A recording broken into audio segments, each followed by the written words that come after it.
Hi everyone, my name is Evie and I am the Regional Director of the Inland Empire region of the Back to Bach project.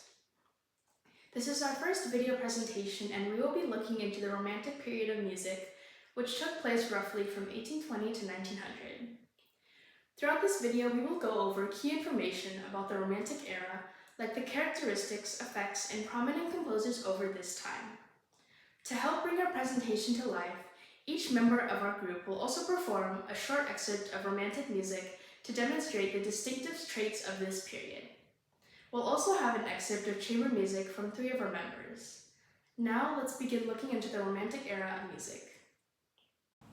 Hi everyone, my name is Annie and I'm the co-regional director of the Inland Empire of the Back to Bach project, and I'll be talking about the Romantic period in music.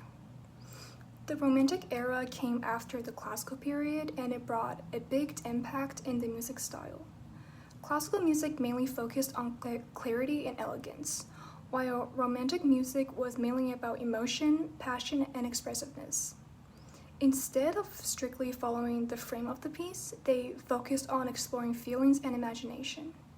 This also developed a musical form called programmatic music, which is music that aims to tell a story or evoke a certain mood.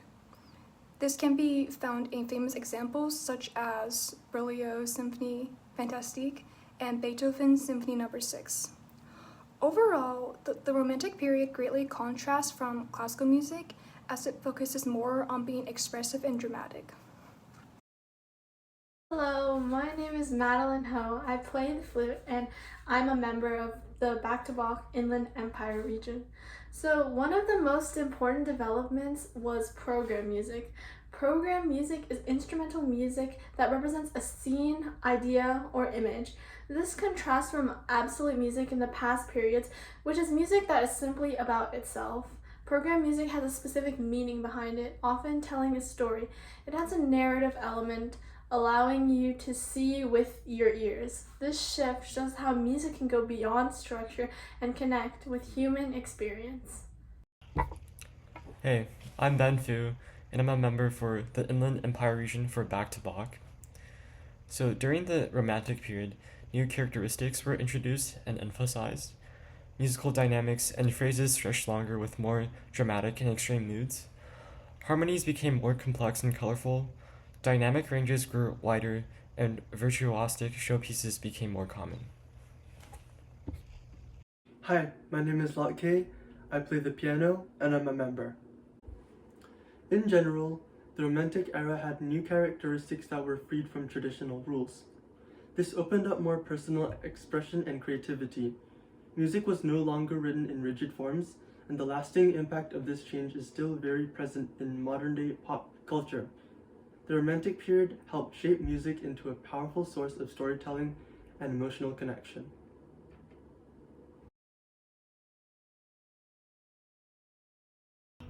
My name is Caleb Fong and I'm a member of Inland Empire Back to Bach. I play the violin and I'll be playing an excerpt from the first movement of Tchaikovsky's Violin Concerto. This piece reflects key Romantic era traits through its emotional depth, virtuosity, and expressive melodies. Tchaikovsky wrote this piece in 1878 while he was recovering from a disastrous marriage and an attempted suicide. And he displays his emotions throughout the piece, which is characteristic of the Romantic era style. The solo violin line is highly lyrical and technically demanding, showcasing the romantic ideal of the virtuosic performer. Tchaikovsky also expands the classical sonata form, placing a dramatic written cadenza before the recapitulation, which adds to the emotional tension and structural innovation.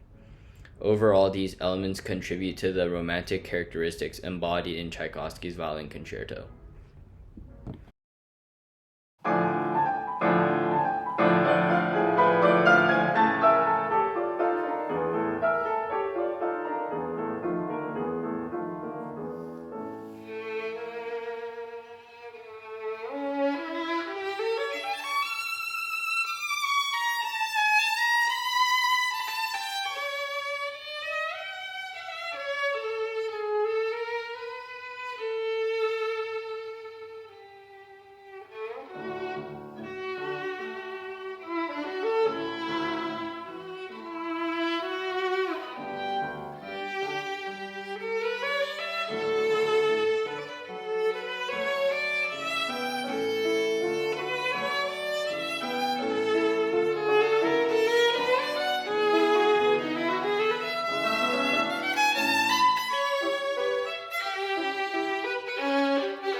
Hello, my name is Joshua Fong, and I am in the Back-to-Back project for Inland Empire.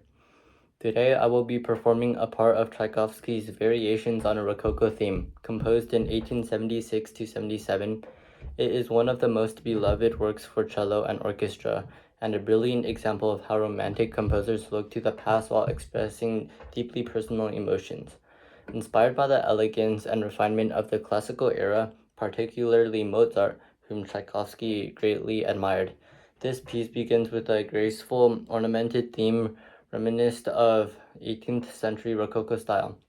Through a series of imaginative and increasingly complex variations, Tchaikovsky breathes new life into this simple idea, creating a musical journey filled with charm, wit, and heartfelt lyricism.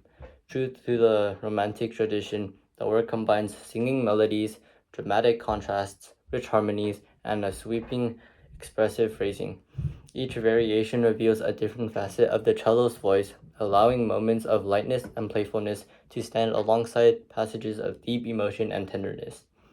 This blend of classical elegance and romantic expressiveness makes the Rococo Variations a timeless favorite, showcasing Tchaikovsky's gift for transforming tradition into something uniquely beautiful and moving.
Today, I will be performing the Dance of the Buffoons from The Snow Maiden, which is an opera by Rimsky-Korsakov.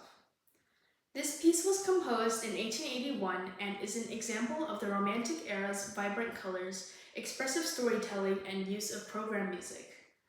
This short, playful piece paints a picture of a bunch of silly and energetic buffoons or clowns dancing around during a festival.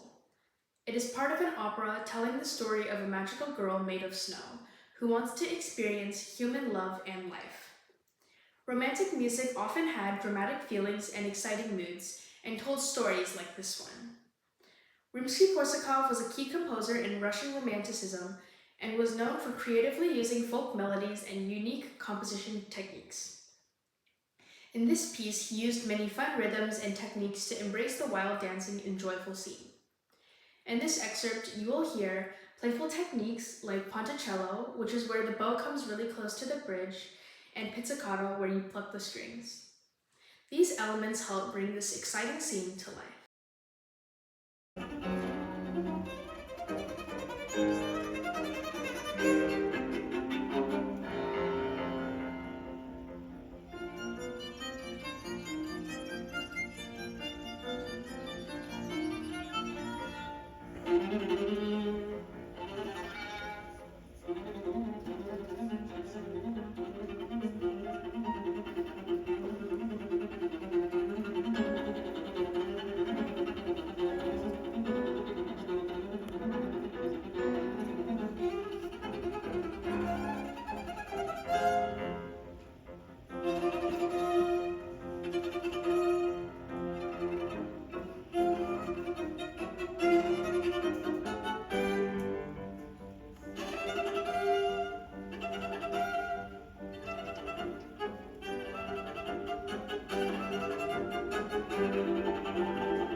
I'll be playing the first movement of Beethoven's 30th Piano Sonata, which was composed in 1820 as one of his last 3 piano sonatas.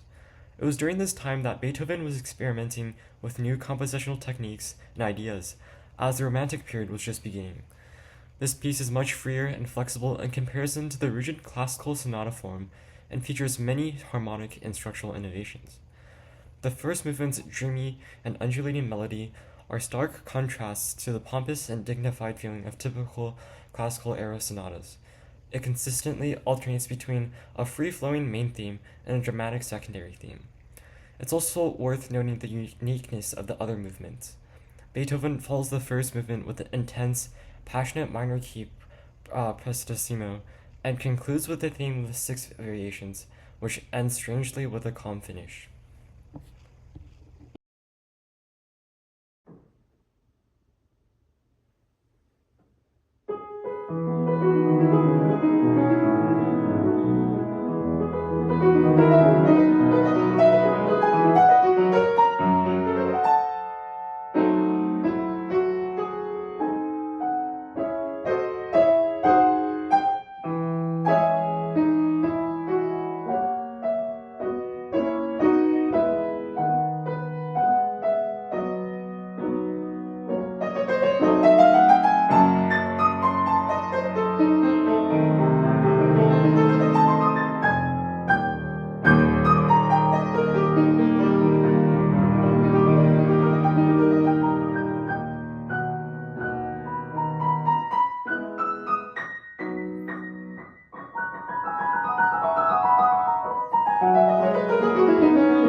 Rachmaninoff's Prelude in G minor was composed in 1901 and published in 1903 as part of a larger work called the 10 Preludes. This piece was written after his disastrous First Symphony, when he was recovering from depression and creative paralysis. It was also composed at the same time that he was writing his second piano concerto, which was very successful. The piece features a sonata form-inspired structure with an exposition, development, recapitulation, and coda. The exposition is in the style of a march with a heavy and strict beat, large, grand chords, and extreme dynamics. The development section features a lyrical tune that is less energetic than the exposition, and Rachmaninoff uses arpeggios to increase the fluidity of this section. Unlike a traditional sonata form, the development section does not modulate and stays in G minor. The recapitulation is a restatement of the exposition, and finally, Rachmaninoff writes the coda that gives the impression of the grand march-like theme of the piece slinking away into nothingness. Rachmaninoff's Prelude in G minor has marked its place as a staple of the Romantic era repertoire.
I'll be performing the fourth movement of the Elgar Cello Concerto in E minor.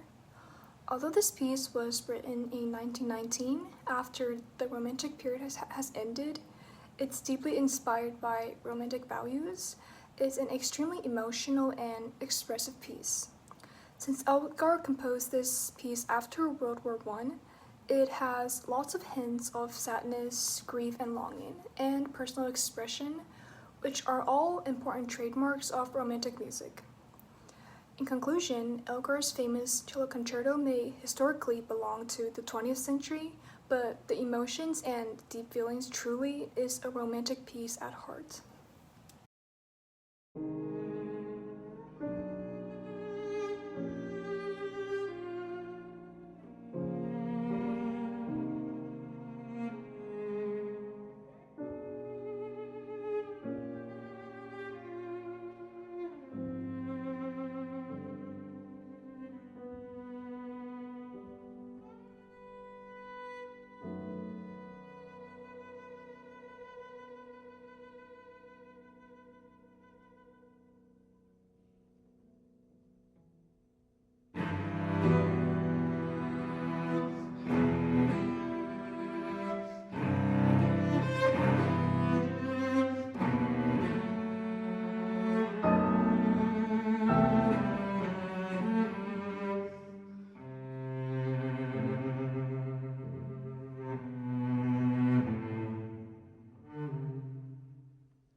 Today, I will be performing a piece called Andante Pastorale et Scherzatino by Paul Tuffanel. Tuffanel was a prominent flutist and composer during the late Romantic to early modern period. He was also an accomplished soloist, orchestral musician, and later was a professor at the Paris Conservatory. Among his most famous compositions are Andante Pastorale et Scherzatino, his fantasy on themes from Der Freischütz, his wind quintet in G minor, and his technique book that is still widely used today by countless flutists, including me, titled Tuffanel and Gaubert's 17 Daily Exercises. This piece, Andante Pastorale et Scherzatino, was written as a contest piece for the Paris Conservatory, where Tuffanel taught for 15 years. Since then, it has remained a staple in the flute repertoire. This piece has two distinctive movements, The first being the Pastorelle, which you will hear part of today. It serves as a melancholic and emotional opening to the piece. In contrast, the Scherzino is light and playful with plenty of syncopated rhythms.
The fourth movement of Arensky's Piano Trio No. 1 is deeply romantic, with its emotional intensity and dramatic contrasts.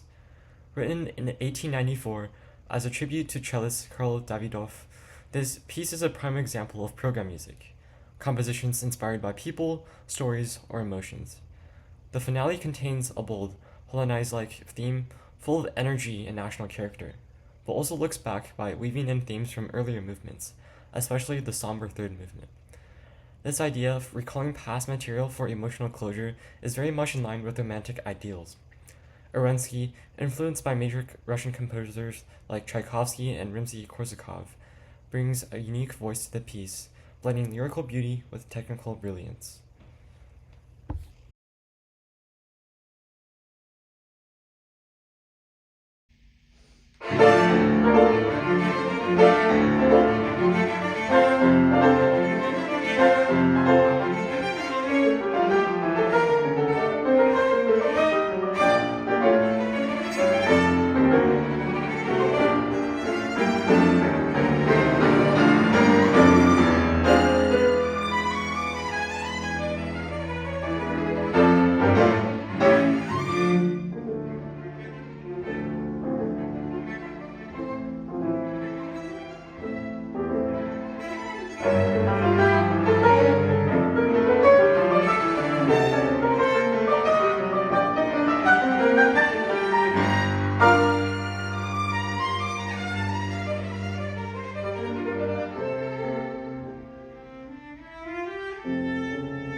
Thank you for watching our presentation on the Romantic era of music.